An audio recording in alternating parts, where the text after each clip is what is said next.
签约的事儿，想必柯爷已经知道了。想到近几日维权形势的严峻，周某怎么还坐得下？所以还是来咱们维权会这边，我心里踏实些。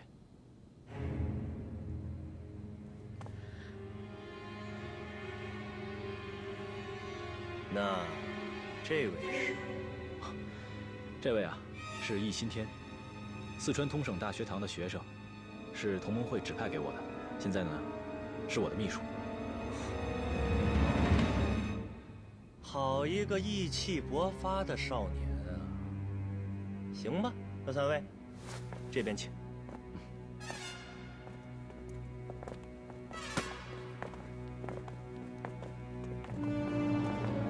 我认识你，你是崇礼明身边的，叫阿义，是他派你来的。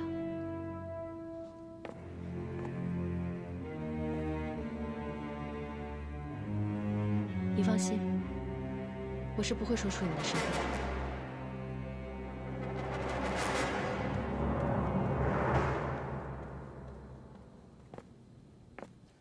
对了，周先生，我听说昨天夜里你失踪了，可有此事啊？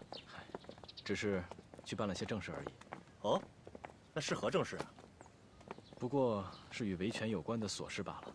哼，周先生，您的房间在这边，另外2位的房间在那边。2位请随我来。请随我来。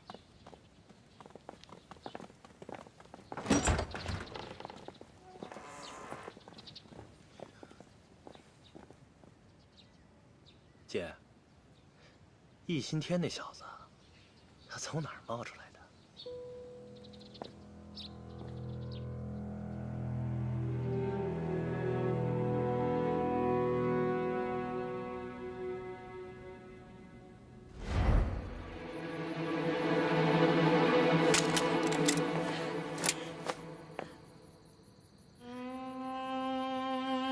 忘了，那你就这么不明不白的去死吧！一定认识我，告诉我，袁宁和若婉是谁？你是谁？我们之间有恩怨吗？啊！你别过来！10年了，你是第一个认识我的人。如果我以前做了对不起你的事情，我可以受到惩罚，但是你一定要告诉我，我是谁？我以前都做了什么？啊！你为什么这么恨我？我让你别过来！你告诉我，我是谁啊？我是谁啊？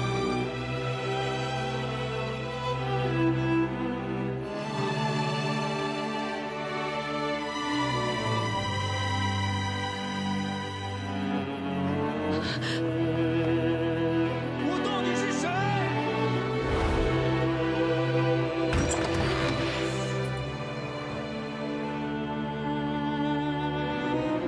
干嘛呢？有事吗？今天外面天气那么好，想叫你跟我出去溜达溜达。没兴趣。哎呀，去吧！你说你闷在这屋子里干什么？多无聊啊！崇黎明，你不用管我，过一阵我自己就好。我真没劝你。我听说这附近有一家特别好吃、特别正宗的辣豆花，离这儿不远。我想带你去吃，一起吧。走吧。一说吃了你就来劲，走。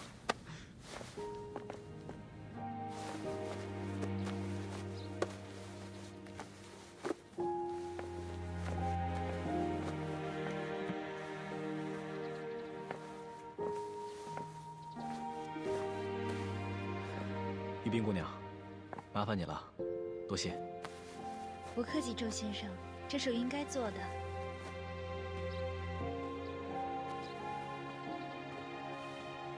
给。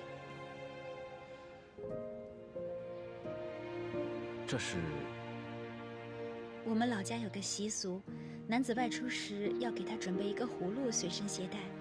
葫芦可以渡水，可以载人，是渡劫渡难之物。玉冰虽不懂先生的事业，可玉冰知道先生以后要渡的难还有很多。希望这个葫芦可以保先生今后的平安。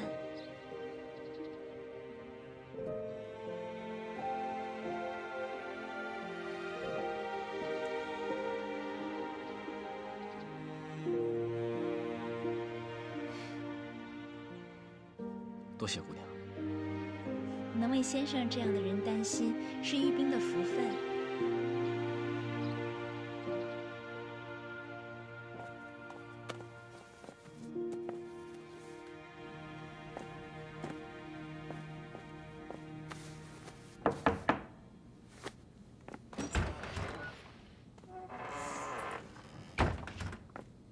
崇立明为什么要派你来？周爵为什么突然要住进维权会？你觉得，如果我想揭发你，你现在还能站在这儿吗？你和崇立明是朋友，对吧？崇立明是我的恩人。那我先问你，小柯是不是在隐瞒一次行动？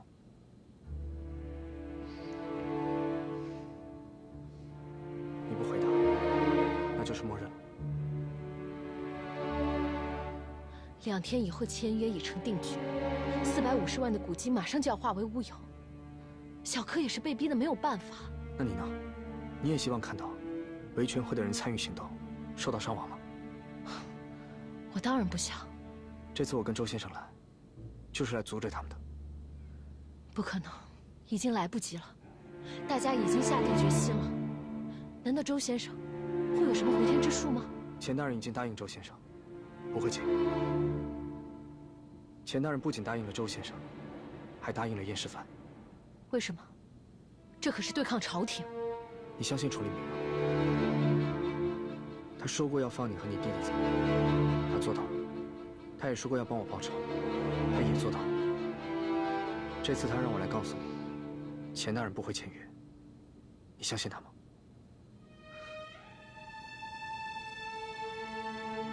崇立明改变了我的命运，也改变了你的命运。他所求的，不过是希望让我们这种平民百姓能过得更好。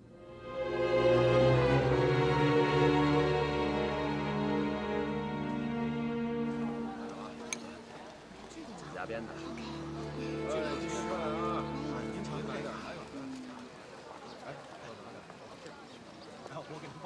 你怎么不吃啊？很好吃的。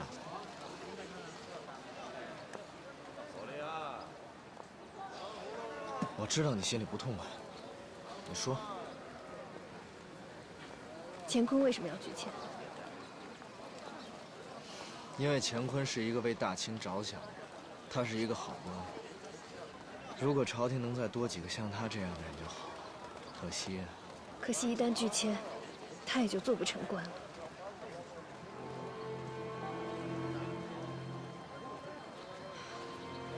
我不知道为什么事情变成现在这个样子。我们的任务不就是保护签约吗？简简单单的执行任务不好吗？那为什么一直到现在，我们做的所有的事情却是在阻止签约呢？阻止签约就是在保护百姓的权益，我们做的没错。燕世藩自成立以来，前前后后几百次任务没有一次抗命。我们不应该忘记我们是谁。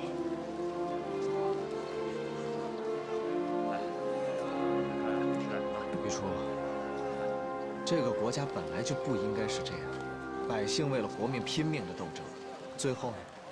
最后连原本属于他们自己的东西都争不回来。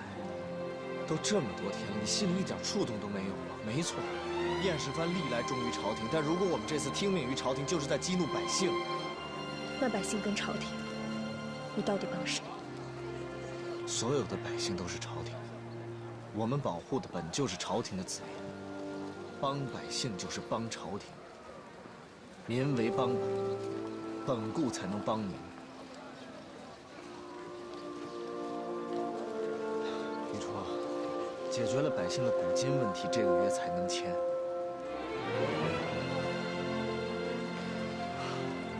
玉初，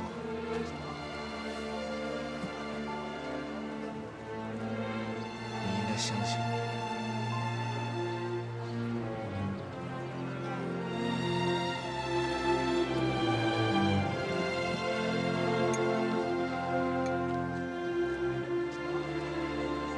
行了，这么多正经的话，一点都不像我。别让我失望。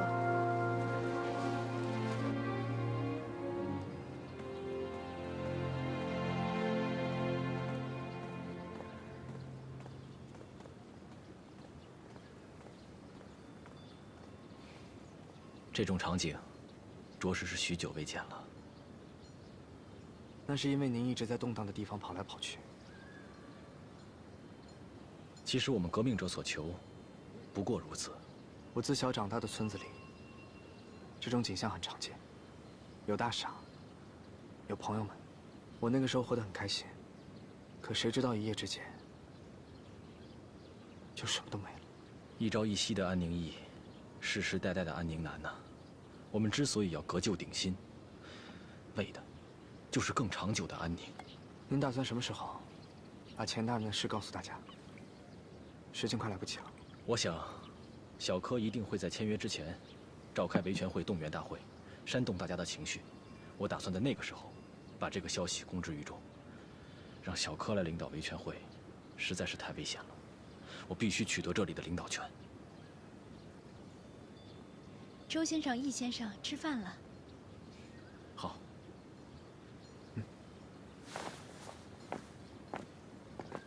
吃饭了！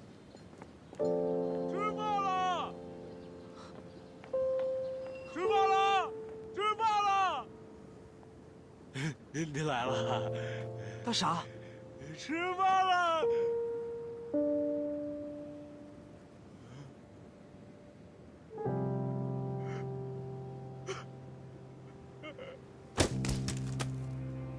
大傻，阿姨，阿姨，阿姨，真的是你，阿姨！大傻，我终于找到你了，大傻。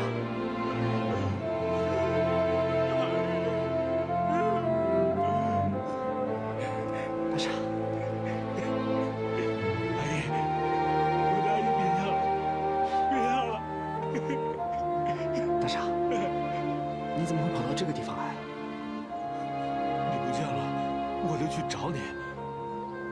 我当时受了伤，在路上昏倒了，然后我就什么都不记得了。等我再醒来的时候，我就在这儿了。都怪阿姨不好，阿姨不该离开你出去惹事。不怪阿姨，不怪阿姨，是大傻自己笨，不怪你，不怪你。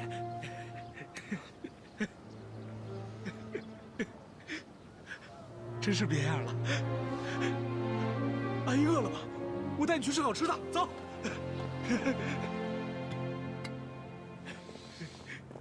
哎，建国兄弟，来，你看，这是我的阿姨，我的阿姨回来了，我的阿姨回来了。你是阿义？您是？这是建奎兄，我不是走丢了吗？然后昏倒了，是建奎兄救了我，把我救到这儿来的。嗨，你这说话没头没尾的。是这样，我当初在京城游走讨生，偶遇了大傻兄弟。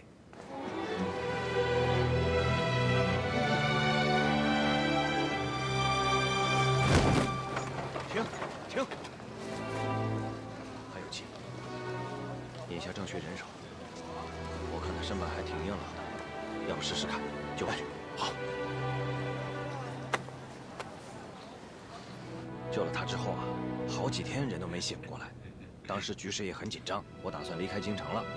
可他身体那么虚，我不能撇下他不管呢，就带着他一起离开了京城，辗转来到了这里。哎呀，使不得。多谢建奎兄救命之恩。哎呀，不用，举手之劳不敢言谢啊。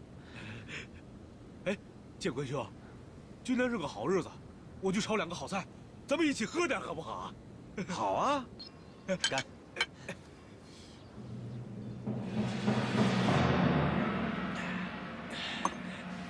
来，快坐。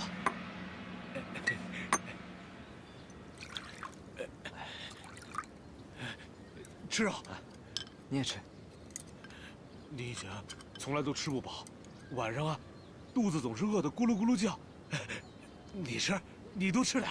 老弟呀，人家阿义现在是大学生，又是同盟会代表的秘书，今非昔比了，以后不会挨饿了。哎，阿义是大学生，还是同盟会代表的秘书。我的阿义以后不会再挨饿了。哎，大傻兄弟，哎，你知道同盟会是什么吗？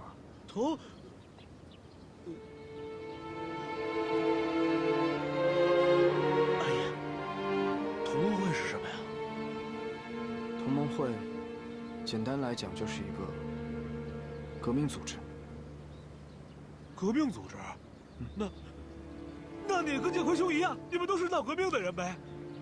嗨，那哪能比呀？同盟会跟我们这帮乌合之众是不一样的，是不是阿义兄弟？其实也没什么不一样的。我们同盟会讲究的是民族、民权和民生，最根本的就是民生。你们维权会追求的也是民生。是。这民生又是什么呀？民生，其实简单来讲就是，能让我们这些穷人，饿了有东西吃，天冷了有棉衣穿，天天都开开心心的。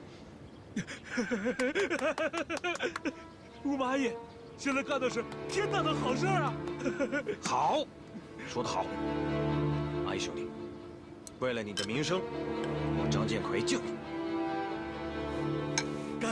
干！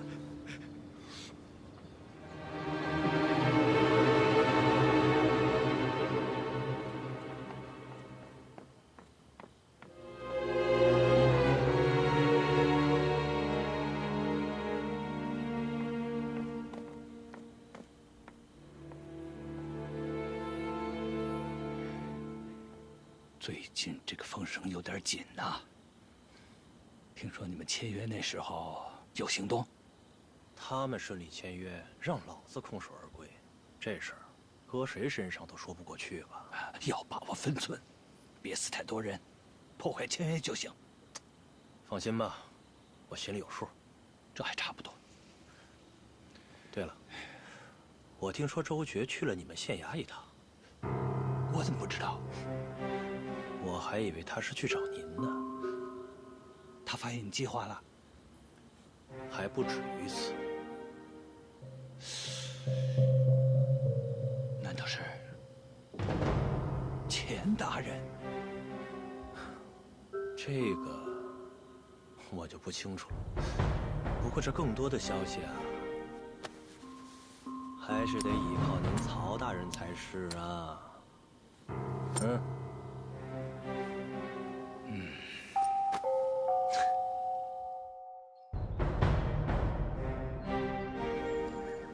给我。哎，可以。看着啊。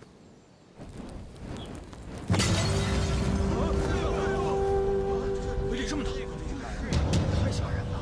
各位，明天上午9点，这签约仪式啊，要在火车站举行。到时候咱们就带着这个燃烧罐一起去。玛丽只要一出现，我就给大家发信号，大家就一起投掷燃烧罐。到那时，就算烧不死他，那也得烧他个遍体鳞伤。咱们要让他们知道，咱老百姓不是好欺负的。对，我们不是好欺负的，烧死他！各位，朝廷如果一旦和英国公司签约，咱们500万的股金可就彻底要不回来了。大家愿意看到这样的事情发生吗？大家能看到这样的事情发生而无动于衷吗？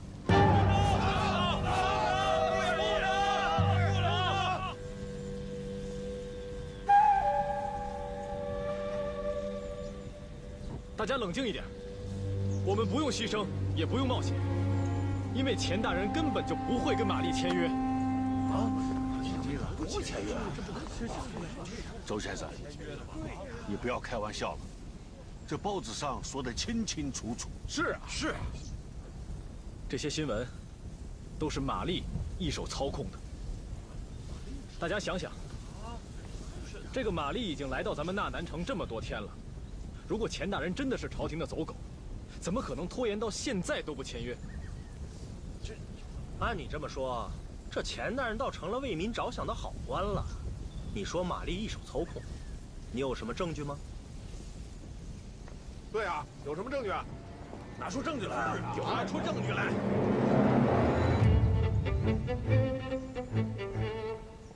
这位是赵主编，我们纳南报社的编辑。赵主编，3日后玛丽要跟钱大人签约的新闻，是你报道的吧？是我。那么是谁让你报道的？是玛丽。是她托人送了500两银子，让我们报道假消息。钱大人是不知情的。各位，前日我去找过钱大人，他答应我，一定不会在明天的签约仪式和洋人签约。但前提是我们维权会必须暂停一切暴力行动。胡说八道！我看，这分明就是他的缓兵之计。你问问在场的各位，有哪个相信你的鬼话？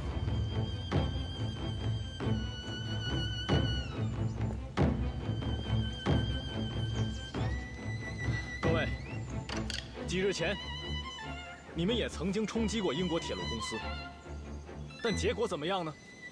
英国人让步了吗？没有。这么长时间以来，我们做了这么多斗争，又怎么样呢？洋人1分钱都不愿意出，多亏了钱大人的周成，才得以让那些老幼病残能够活下来。时至今日，钱大人做过一件伤民之事吗？我希望大家给钱大人一次信任，也给我周爵一次信任。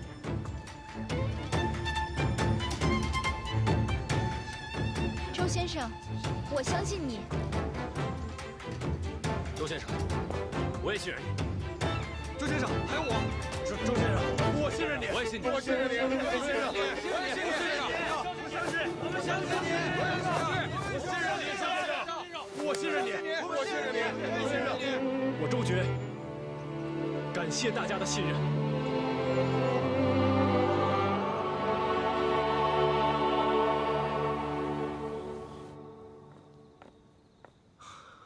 如果周先生他能说服钱大人，这不是一件好事吗？不是姐，连你也信他是吧？我不是这个意思。诉诸武力，总归是下策。如果能和平解决这件事情，阻止签约，那不是挺好吗？姐，你太幼稚了。我告诉你，钱大人这些官员，我是最了解的，他们是不可能被说服的。他要是不签约，那岂不是连头上的乌纱帽都不要了？别说乌纱帽，脑袋都得搬家。可是崇黎明说过，他会保护钱大人的，而且我觉得只要有他在，钱大人。崇黎明，崇黎明，崇黎明！你一天到晚满脑子都是崇黎明。我告诉你啊，要信你自己信，我才不信他呢。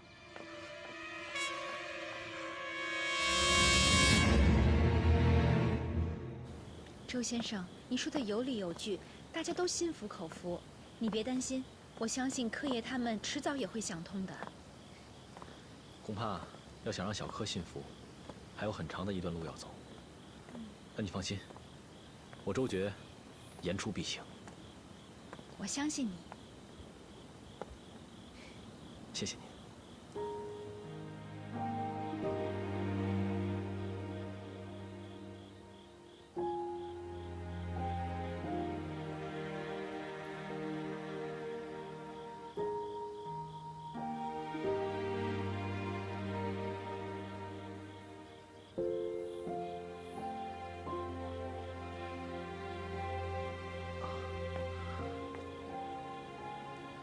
玉冰，我看天色也不早了，早点回去休息吧。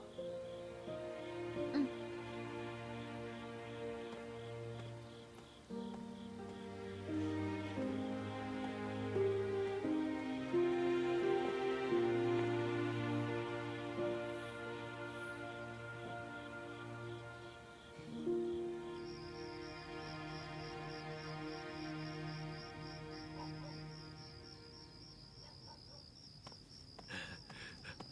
阿姨，洗把脸睡觉。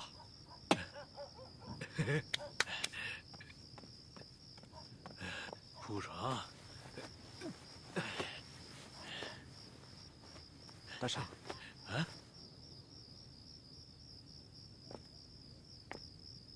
等咱完成任务，你跟我走吧。去哪儿啊？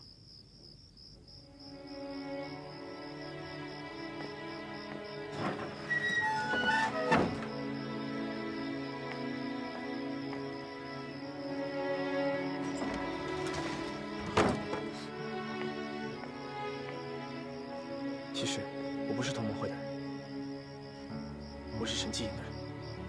神机！大少，你别紧张。那些屠村的凶手，已经被我和我的兄弟们全都杀掉了。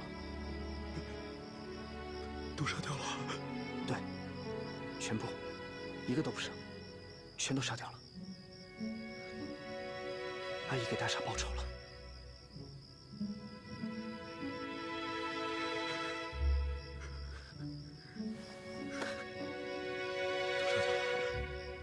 都杀掉了，阿姨给大傻报仇了。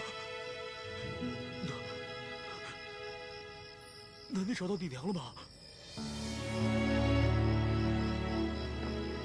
我娘找到了。找到了？那娘在哪儿啊？你娘怎么跟你一块来啊？你娘身材好不好啊？你快说，你快说，阿姨，你快说呀！我娘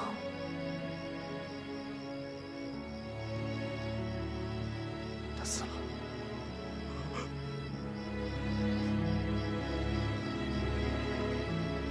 阿姨不骗人。大傻，你知道的，阿姨不会骗你。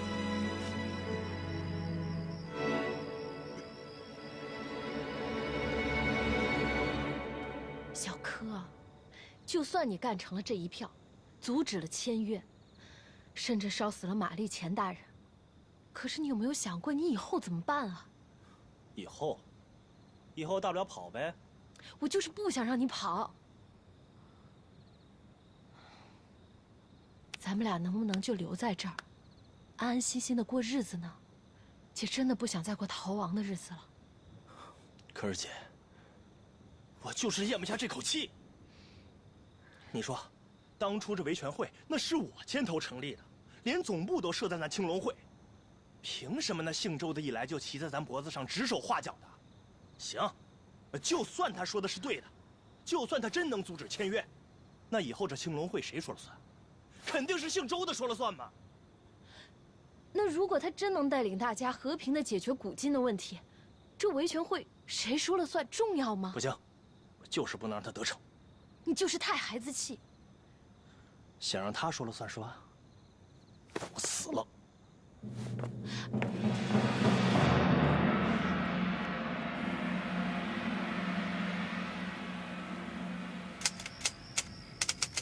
铁路修筑权转让签约在即，请求公司拨款400万，用于签约后安抚民众。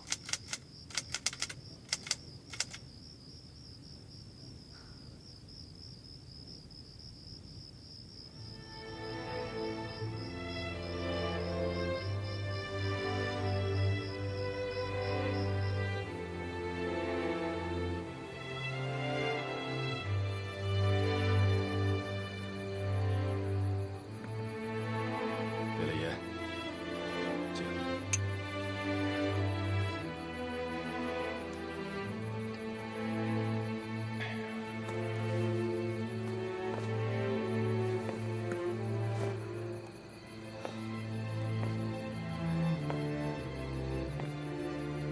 你听，这虫鸣，这月色如何呀？还行吧。这一般景象于我来说，却是难得一见的美景啊！自从为官以来，我许久没有如此的安心过了。别人求之不得的乌纱帽，到您这儿反倒成了压顶泰山。我想问你个问题，请讲。一个王朝走到内外交困、国将不国之时，如果还在刑罚官吏、奴役百姓、勾结洋人，你觉得这个王朝还有希望吗？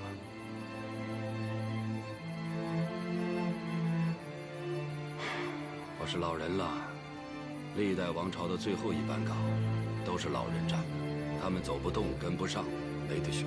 可是你们青年，前面的路还很长，还有很多选择的机会，没必要跟我们这些老年人抢棺材板。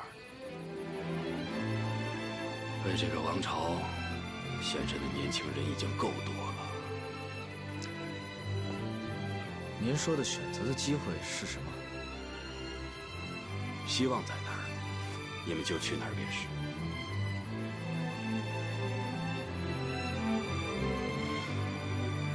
可人是有根的，我是额尔基崇利明正白旗。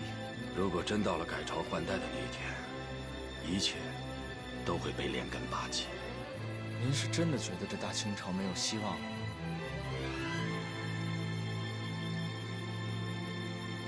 你觉得呢？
玛丽小姐，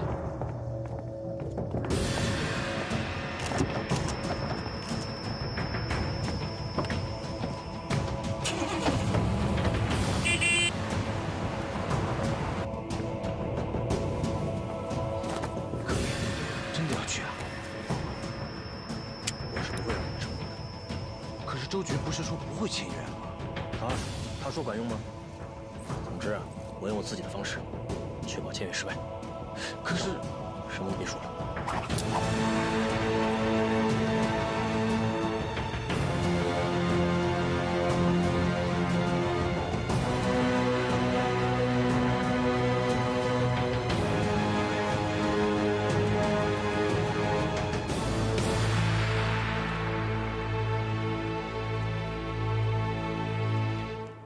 誓死立功，亡我天后！誓死立功！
我说，纳南铁路是我们纳南百姓出资兴建的，铁路权应该归属于大家，而不属于英国人。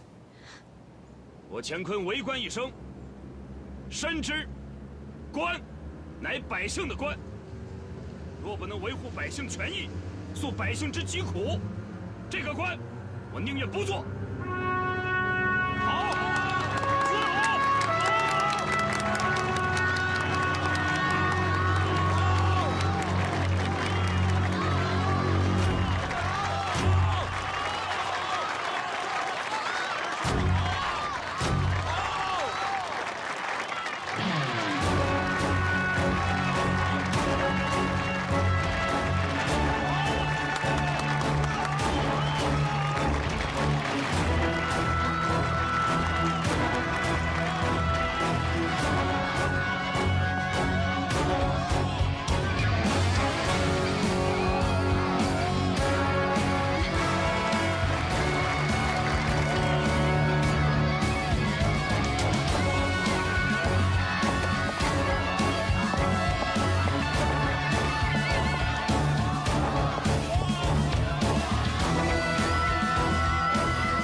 自食恶果。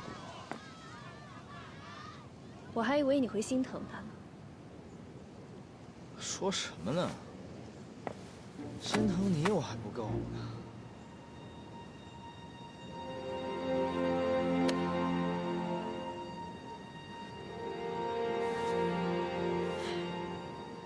兜兜转转，一切又回到了原点。换个角度想，起码没有变得更不好。可是朝廷不会再派第二个像钱大人这样的硬骨头，下一次恐怕就不得不签了。所以我们必须要在那之前，帮百姓赎回国境。谈何容易？玛丽这次搞砸了签约，远东公司一定会下班责。我们现在就占据了主动。明天我就去问玛丽，给她施压。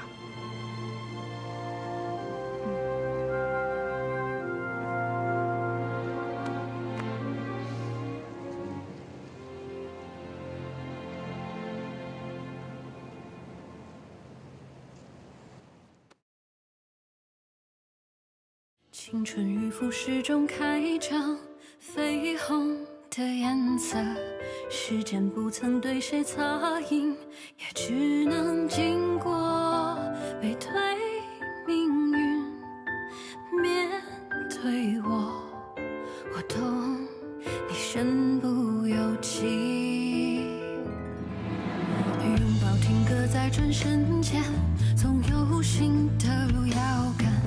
话语静止在唇齿间，把故事说完，背对世界，面对你，你懂我的言不由衷，如梦浮生，谈是非因果，轮回里枯荣逃不过。你承认卷起千层风波，我愿意陪你不放烛火，做你铭心过客。如梦难可，花开又花落，我笑容你不曾触摸。命书中写满阴差阳错，就让回忆步步随你背影，结束渐远着。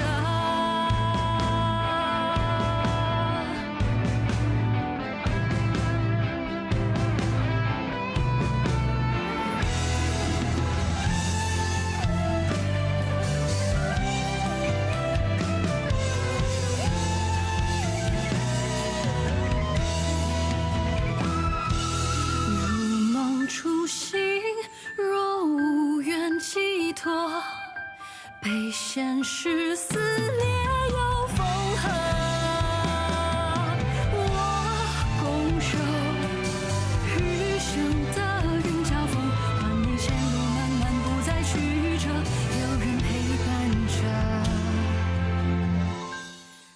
金钱只剩一首。